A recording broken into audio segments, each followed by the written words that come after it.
Welcome back, everybody, to the Meeple Marathon and your May crowdfunding preview. This month will actually only feature Kickstarter content. There isn't really much on GameFound at the moment, but I have heard that Awaken Realms, who owns GameFound, is getting ready to release a Awaken Realms Lite game, but I couldn't really find any good information on it, so just keep an eye out for that. But these first two here on the list are supposed to be releasing on Kickstarter later this month, but don't have a landing page at the moment, but they are upcoming. But the first one is Isle of Cats, Kittens, and Beasts. So you can see here it has a BGG page.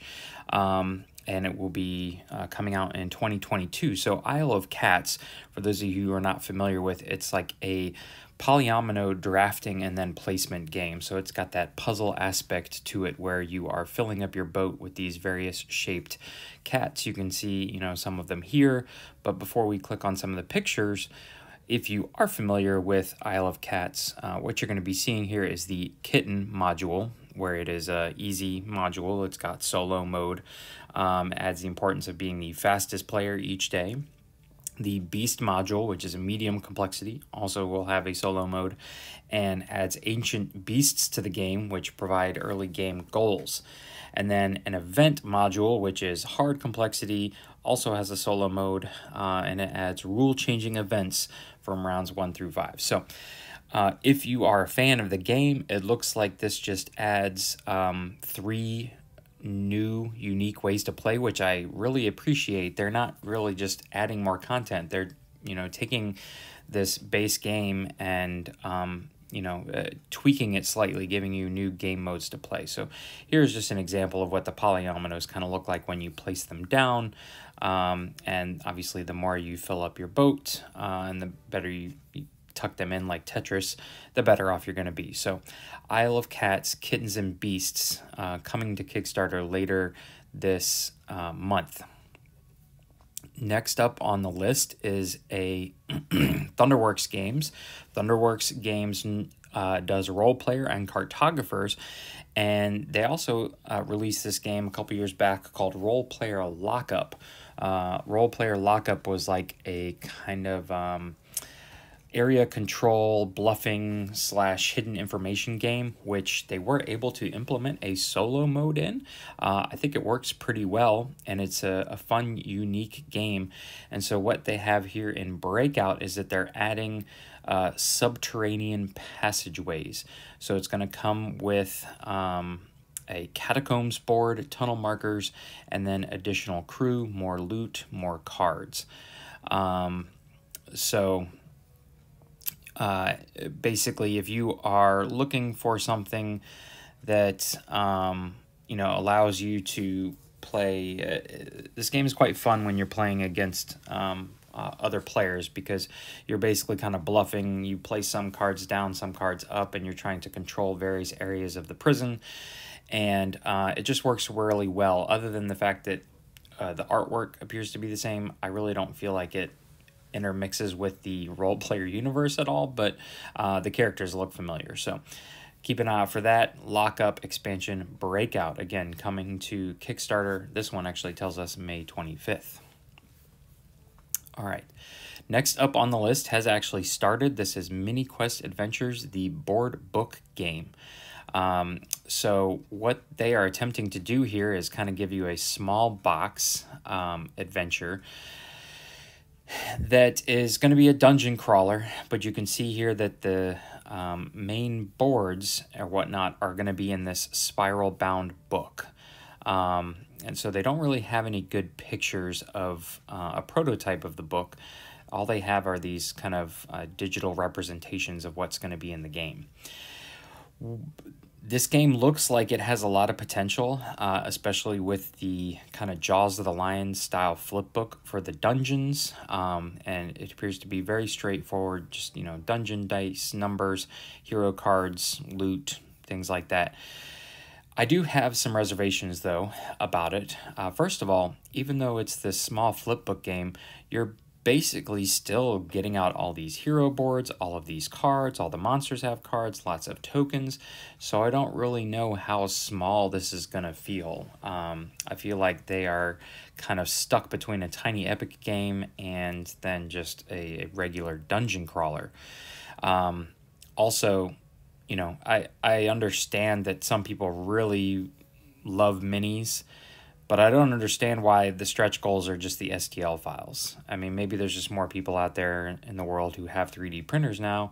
I certainly don't have one, and I feel like if you're going to go with just, you know, tokens, spend your stretch goals on something like upgraded token. I mean, here they're upgrading it to 2 millimeters. 1 millimeter is pretty thin. So, you know, I would have liked to have seen like plastic or something like that. But so this whole like mini quest, I don't know how mini it's truly going to be on your table. The other reservation I have is the actual creator, Jandusoft here. If we look at what they have created, they mainly have created video games in the past. The only other physical thing they have created are video game playing cards down here. But then you see the rest of their stuff is video game, video game, video game. So this is their first dive into an actual physical board game.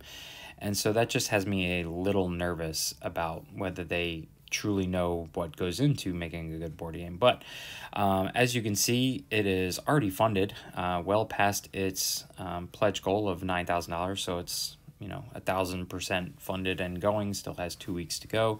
So this is definitely one to keep an eye on, and one that I would definitely check in the comments and the updates just to see how they are responding to the community and what kind of updates they're giving you on how they intend to really improve the game with this, you know, extra funding they're getting. So that's Mini Quest Adventures, the board book game. Next, we have Castle Panic, the deluxe edition. Now, this Castle Panic's been around for years and is a great classic kind of family weight game that, again, is, you know, tower defense in a way. You really just have one tower, your castle in the middle, and you're taking on these waves of goblins that come out of the woods here, and it's this target style board with these various rings that's like a dartboard, and they move in along the rings, and the rings have they're color coded, and so you're drawing cards and holding on to them, collecting sets to play at the right time in order to take out these goblins before they get to the walls. Previously, Castle Panic was all just cardboard. You know, they had these 3D cardboard walls that you could put up, which was nice, but then the goblins were just cardboard triangular tokens, and your cards were just cards, and but it still worked. Castle Panic is a classic game. So what they have done here is straight deluxeified the heck out of the game.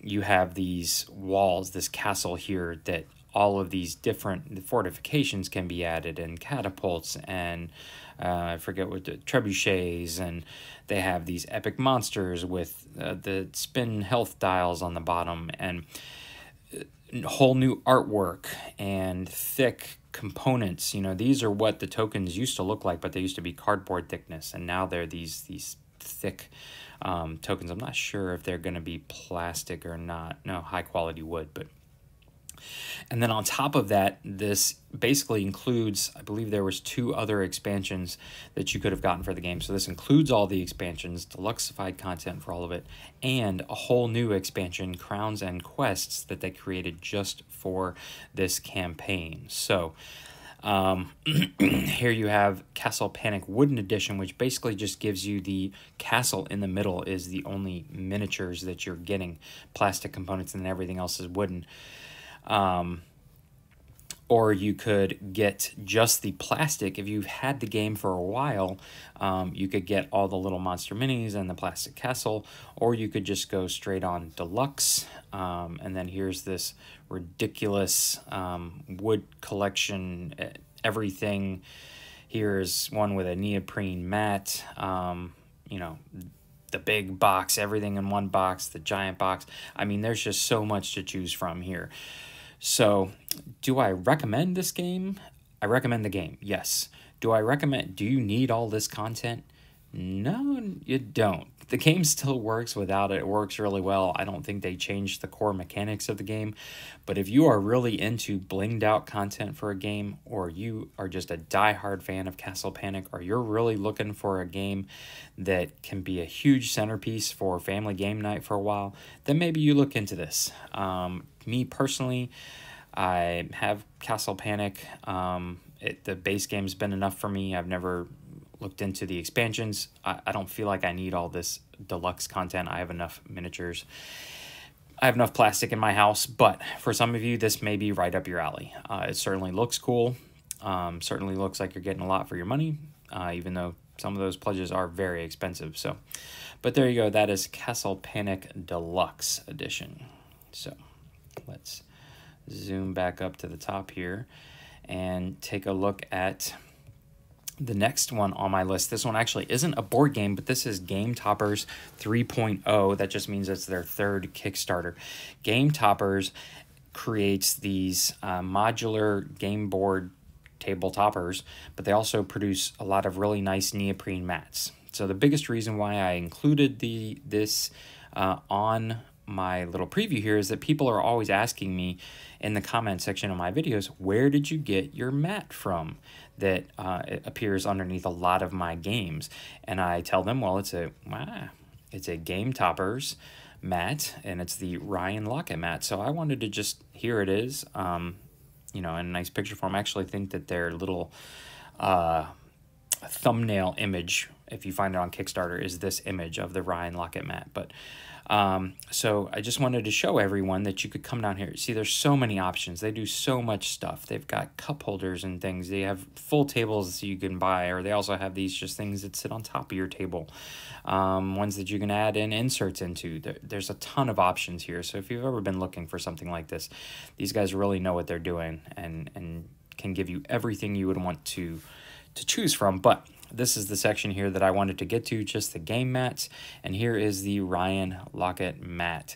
Right there, they have added some new ones, the Roman, the Volcano, the Cthulhu, the Great Wall, and the Pirate. I'm waiting around to see what the backer choice is here, to see if maybe it's something special. But here I basically have the Hudson, the 30 by 38, for $69 of the Ryan Lockett. So it's a little wider than it is tall, and I appreciate that. It sits on my table a little bit better, but you could get the 3 feet by 3 feet one of the same thing. It just kind of squishes everything into the middle there. But that is, the side one is really popular. Space is really popular.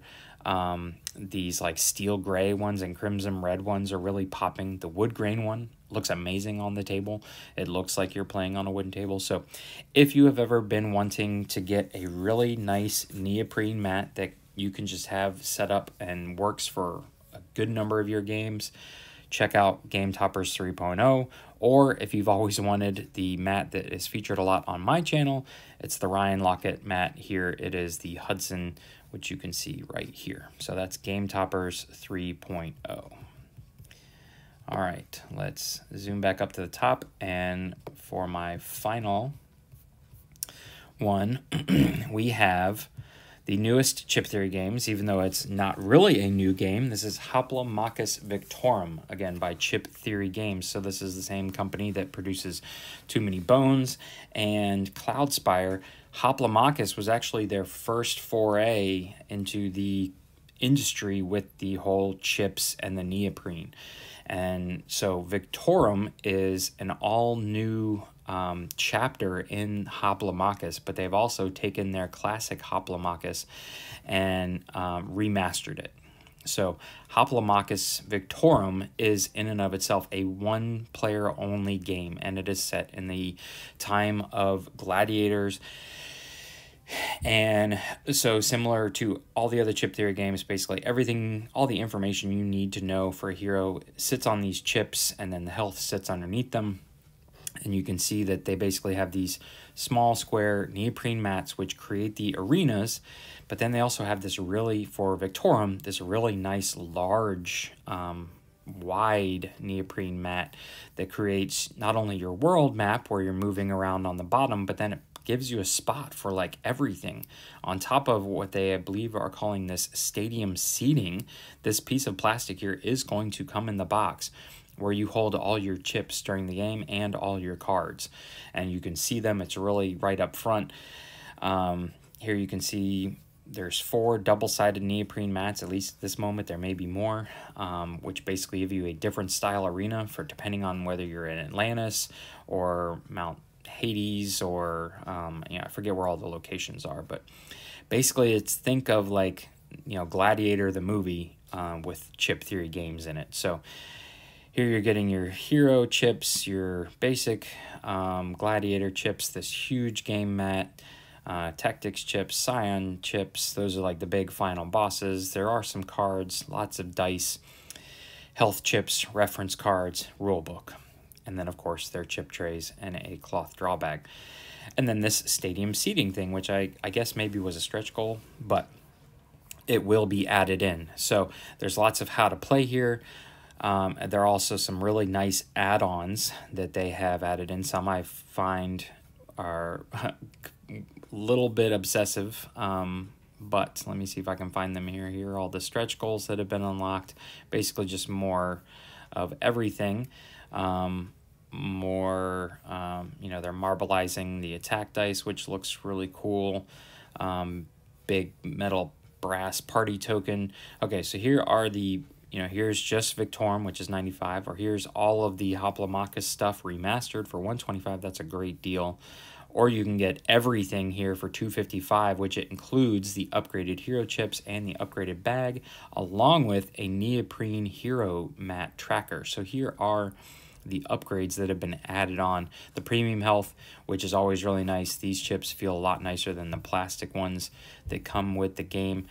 I don't know whether a premium chip bag is worth it, but then they have these alloy dice, which, look really nice, but I'm not going to spend $60 on a set of metal dice. But supposedly you can use this across all your Hoplomachus games.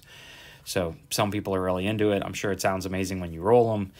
And then there's this hero tracker mat. In the standard box, you will be getting a pad of these that you will physically write on with a pencil. But if you want to upgrade the mat to have it be neoprene, which I think is a nice touch, I will probably be purchasing this along with the standard Victorum pledge. You can track it via neoprene. So there you go, ladies and gentlemen. That is Chip Theory Games. So you know that the quality of this game is going to be through the roof. And it's their standard kind of Chip Theory style of gameplay with the poker chips and the neoprene mats. So that is Hoplomachus Victorum. Very short campaign. It just started this past week and is already just only a week left. So hop on that one for sure if you want to get in on Hoplomachus Victorum. That's going to be it for the month of May. I'll try to do another video in June to highlight some Kickstarter and GameFound games that I have my eye on. If you enjoyed this video, please consider giving it a thumbs up. And if you'd like to see more content like this in the future, please consider subscribing to the channel. Once again, thanks for watching. Have a great day.